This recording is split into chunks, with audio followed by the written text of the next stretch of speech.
So, Warzone Season 2, Call of Duty Vanguard Warzone Season 2. It's around the corner, and we got some interesting stuff leaked to us via some data mining. And honestly, some of the stuff actually makes me a little excited, and some questionable stuff at that. So this tweet is from Call of Duty News. At the handle on Twitter is at Warzone QG, and they also tagged Reality UK. All their taggings and everything down below will be linked in the description. Follow them on Twitter, source of the original information we're talking about today. So we look here on this tweet. Here's everything notable found in the files of Call of Duty Warzone Season 2. Portable buy station, Pacific Island Rebirth, Rebirth Island, Iron Trials, Bomber destroys buy station and loadouts, and Vanguard Resurgence, trios, and duos. Now, if we look here, we also see some other stuff like advanced gas mask, and just kind of a little description of the effectiveness of the bomber. But again, advanced gas mask is also cool to see. Again, we would love for more gas mask options, especially advanced gas masks. I think that should be added in some capacity. That was a very fun fervor dance. But let's talk about portable buy stations, Pacific Island Rebirth, Rebirth Island Retrials, Bomber destroying buy station and loadouts, and Vanguard Resurgence, trios, and duos. You think these are some really important information and some massive things coming to Warzone to kind of shake up how the game feels in general. So we're going to be focusing first on some of the gameplay elements like the Bomber destroys buy stations and loadouts and portable buy stations and stuff like that. So a portable buy station is quite interesting. I don't really know specifically how it will work and what are the limitations.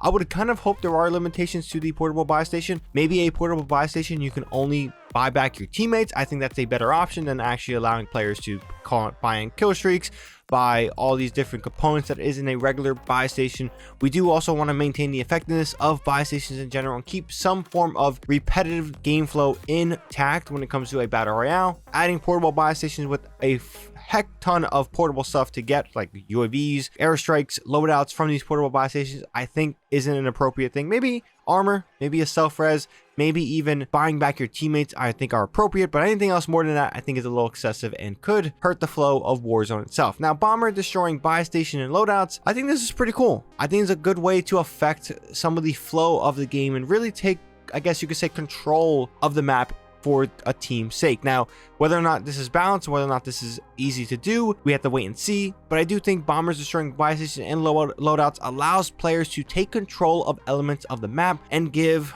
I guess you could say, more strategic tactics to each game, which I'm all for. Now let's talk about Pacific Island Rebirth. I have no idea what specific this is. This sounds like a brand new iteration of Rebirth Island, except the Pacific version of it. Now, this could be awesome for those who like that smaller style of battle royale or resurgence, whatever you want to consider the Alcatraz map. But this can also mess up a lot of people and piss them off if they take the modern element out of Rebirth Island and make it even World War II. World War II setting has not been going well, again, even though I think Vanguard's a notable entry in the franchise and enjoyable to some extent and things like that.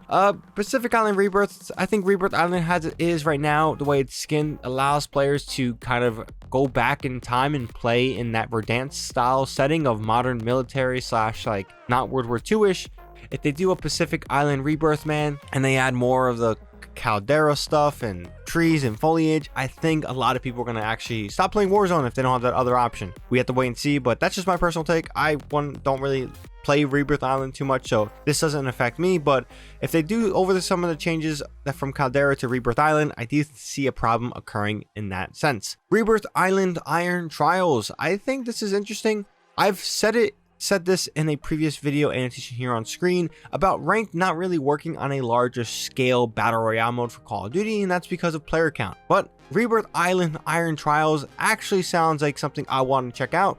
I think it's a notable place to check out a ranked mode, and I think it's one of the few ways to really implement a properly designed competitive mode without hurting the core Warzone fun experience that is just being able to pub stomp people, melt people, take on multiple teams, get a lot of kills.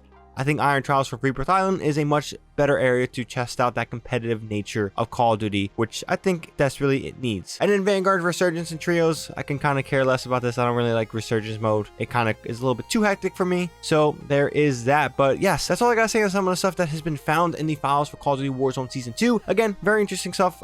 Promising stuff to hopefully come out with the season. Again, there are some question marks like how does portable buy station work in Rebirth Island Pacific, stuff like that. But in general, I think this is some of the healthy stuff. If you guys enjoyed this video and found this video informative, definitely drop this video a like, helps with the video a lot. If you guys are new here and want more content from me as well, definitely hit that subscribe button. But that's all I gotta say on this one. ShadowNinja here, and I'm out.